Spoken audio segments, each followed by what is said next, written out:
Nós estamos no terceiro domingo da Quaresma e a Palavra de Salvação de hoje convida você a refletir o trecho do Evangelho escrito por João, que está lá no capítulo 4, versículos 5 a 42. É um trecho grande, mas é um episódio muito bonito da vida pública de Jesus. E nos diz o seguinte: Jesus deixou a Judéia e foi de novo para a Galileia. E ele tinha que atravessar a Samaria. Chegou então a uma cidade da Samaria chamada Sicar, perto do campo que Jacó tinha dado ao seu filho José. Aí ficava o poço de Jacó. Cansado da viagem, Jesus sentou-se junto à fonte, e era quase meio-dia. Então chegou uma mulher da Samaria para tirar água, e Jesus lhe pediu: "Dá-me de beber." Os discípulos tinham ido à cidade para comprar mantimentos. A samaritana perguntou: "Como é que tu, sendo judeu, pedes de beber a mim, que sou samaritano?" De fato, os judeus não se dão muito bem com os samaritanos. Jesus respondeu: "Se você conhecesse o dom de Deus e quem lhe está lhe pedindo de beber, você é que lhe pediria, e ele daria a você água viva." A mulher disse a Jesus: "Senhor, não tens um balde e o poço é fundo? De onde vais tirar esta água viva? Certamente não pretende ser maior do que o nosso pai Jacó, que nos deu esse poço e do qual ele bebeu junto com seus filhos e animais." Jesus respondeu: "Quem bebe desta água vai ter sede de novo. Mas aquele que beber a água que eu vou dar, esse nunca mais terá sede. E a água que eu lhe darei vai se tornar dentro dele uma fonte de água que jorra para a vida eterna." A mulher disse a Jesus: "Senhor, dá-me dessa água, para que eu não tenha mais sede, nem precise vir até aqui para tirar." Jesus disse à samaritana: "Vá chamar o seu marido e volte aqui." A mulher respondeu: "Eu não tenho marido." E Jesus disse: "Você tem razão ao dizer que não tem marido. De fato, você teve 5 maridos, e o homem que você tem agora não é seu marido. Nisso você falou a verdade." A mulher então disse a Jesus: "Senhor, vejo que és um profeta. Os nossos pais adoraram a Deus nesta montanha, e vocês, judeus, dizem que é em Jerusalém o lugar onde se deve adorar." Jesus disse: "Mulher, acredite em mim. Está chegando a hora em que não adorarão o Pai nem sobre esta montanha e nem em Jerusalém. Vocês adoram o que não conhecem, nós adoramos o que conhecemos, porque a salvação vem dos judeus. Mas está chegando a hora, e é agora, em que os verdadeiros adoradores vão adorar o Pai em espírito e em verdade, porque são estes os adoradores que o Pai procura. Deus é espírito, e aqueles que o adoram devem adorá-lo em espírito e verdade." A mulher disse a Jesus: "Eu sei que vai chegar o Messias, aquele que se chama Cristo, e quando chegar, ele vai nos mostrar todas essas coisas." E Jesus disse: "Esse Messias sou eu que estou falando com você." Nesse momento, os discípulos de Jesus chegaram e ficaram muito admirados ao ver Jesus falando com uma mulher, mas ninguém perguntou o que ele queria, ou por que ele estava conversando com a mulher. Então a mulher deixou o balde e foi para a cidade e disse às pessoas: "Venham ver um homem que me disse tudo o que eu fiz. Será que ele não é o Messias?" O pessoal saiu da cidade e foi ao encontro de Jesus. Enquanto isso, os discípulos insistiam com Jesus, dizendo: "Mestre, come alguma coisa." Jesus disse: "Eu tenho um alimento para comer, que vocês não conhecem." Os discípulos comentavam: "Será que ele trouxe alguma coisa para comer?" Jesus disse: "Meu alimento é fazer a vontade daquele que me enviou e realizar a sua obra. Vocês não dizem que faltam 4 meses para a colheita? Pois eu digo a vocês, ergam os olhos e olhem os campos, já estão dourados para a colheita. Aquele que colhe recebe desde já o seu salário e recolhe fruto para a vida eterna. Desse modo, aquele que semeia se alegra junto com aquele que colhe.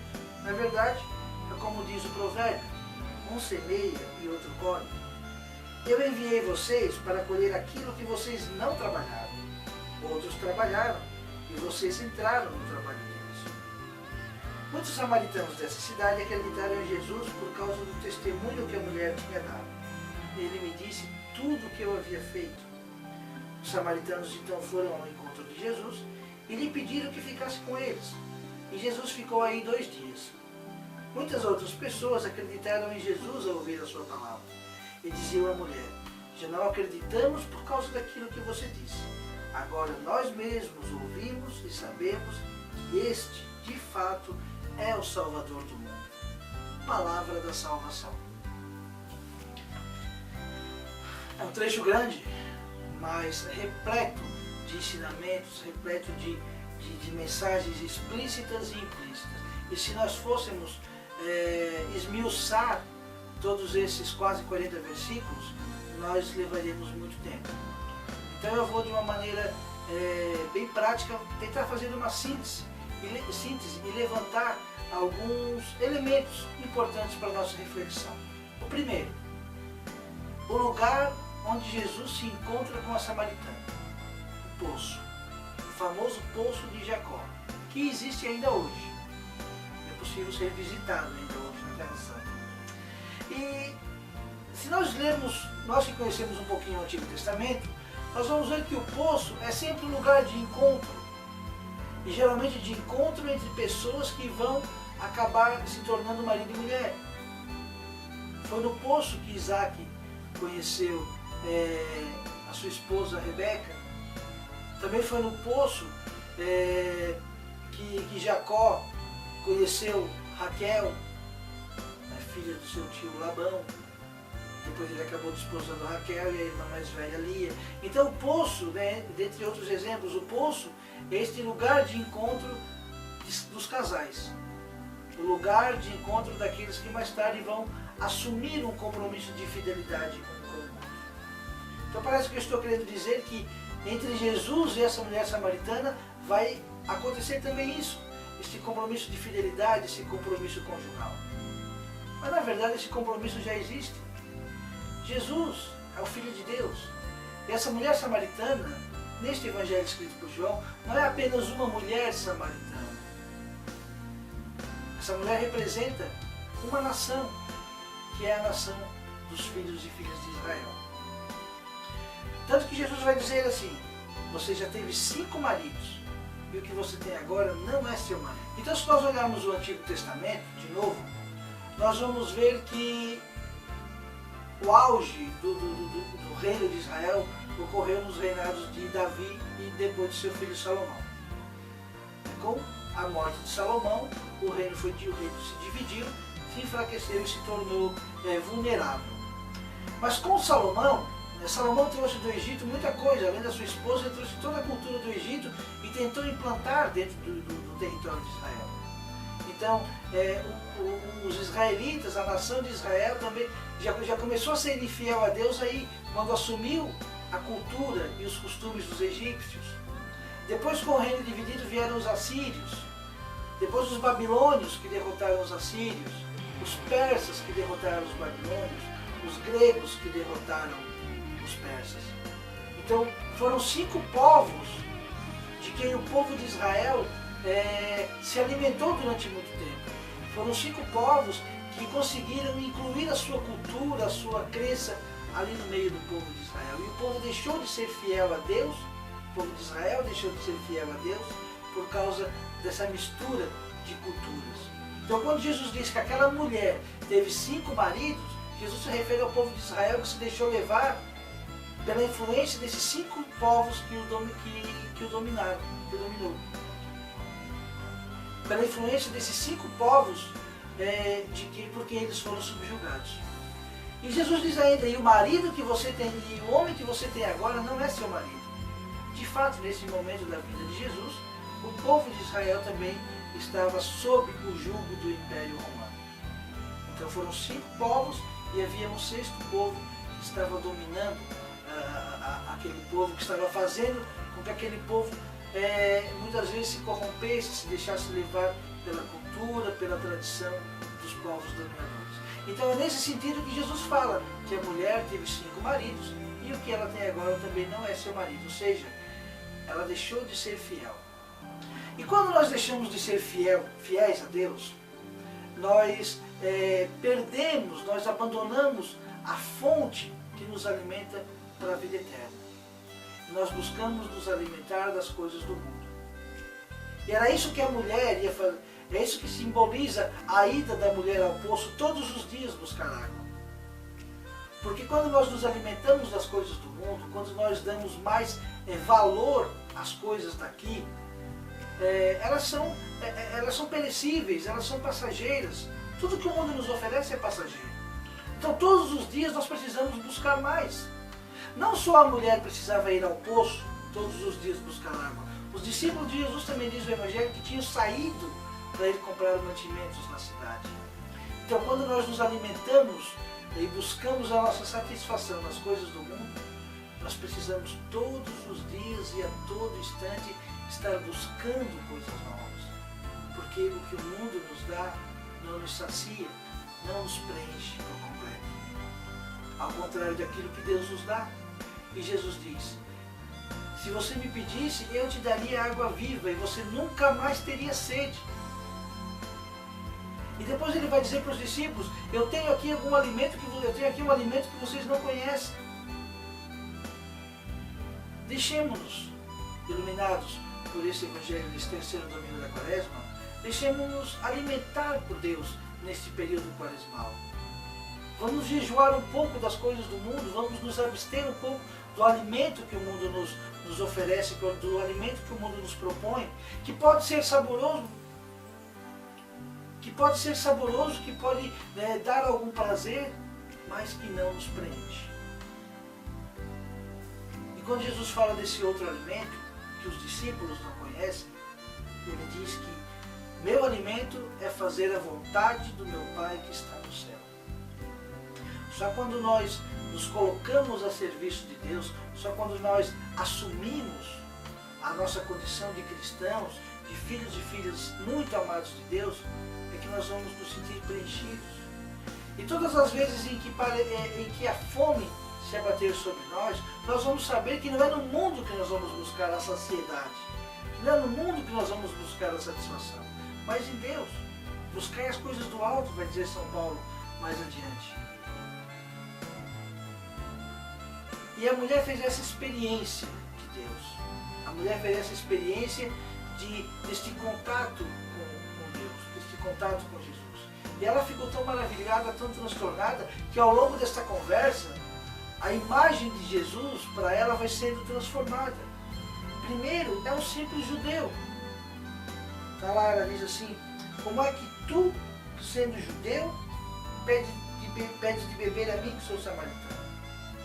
Isso lá no versículo 9.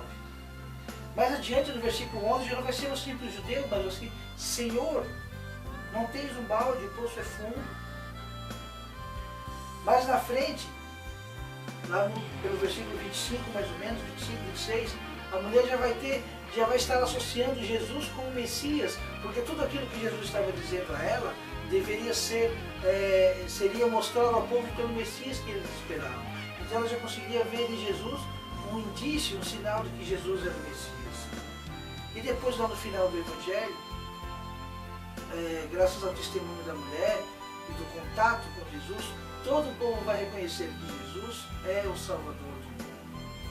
Então, o nosso contato, a nossa experiência de Deus nos ajuda também a ter essa evolução na nossa fé. No primeiro momento, na nossa caminhada de conversão, pode ser que nós não reconheçamos Jesus exatamente como aquilo que ele realmente é, ou seja, o centro, o salvador da nossa vida. Mas ao longo da nossa caminhada, ao longo da nossa peregrinação, ao longo da nossa experiência com Deus, nós vamos entender que ele realmente é na nossa vida. Assim aconteceu com a mulher. E um outro detalhe interessante também, que vale a pena nós refletirmos sobre ele, Jesus não marcou um encontro com essa mulher no templo, nem na sinagoga. Ele nem pediu que os discípulos, os apóstolos, preparassem um grande evento para que ele fosse se encontrar com ela. Muitas vezes, quando nós queremos que uma pessoa faça uma experiência de Deus, nós organizamos retiros, grandes encontros, grandes eventos, com pompas e com um cronograma bem organizado. Claro, tudo isso é importante dentro da nossa vida pastoral. Não estou dizendo que não é.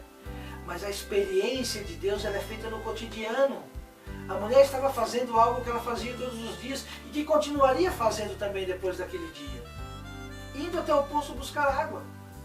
Naquela época não havia água encanada, então era preciso ir até o poço buscar água.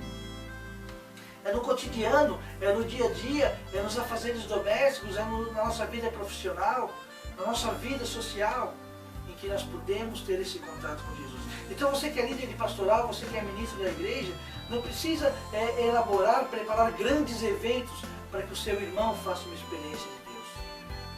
Até porque, num grande evento, num grande encontro, são tantas coisas a chamar a atenção, que de repente o que menos vai chamar a atenção é Deus, é Cristo que está ali. Propicie momentos simples, modestos, talvez só você e Ele. Dê o seu testemunho. Ou de repente sem palavras, num gesto concreto, num exemplo cristão, na sua vida, lá com a sua família, no seu trabalho. Seja um cristão autêntico. Seja alguém onde as pessoas possam ver uma imagem diferente. É no dia a dia que Deus se encontra conosco. E Jesus hoje precisa de nós, para estarmos em todos os poços do mundo, para estarmos em todos os lugares onde as pessoas vão buscar a satisfação para as suas necessidades. Onde tem um irmão necessitado, deve ter um irmão que tenha capacidade de saciar essa necessidade. Não saciar com coisas materiais, mas saciar com a palavra de Deus, com a presença de Deus. Seja você, sejamos nós, essa presença de Cristo junto ao poço, com tantos samaritanos e samaritanas que estão ao nosso redor.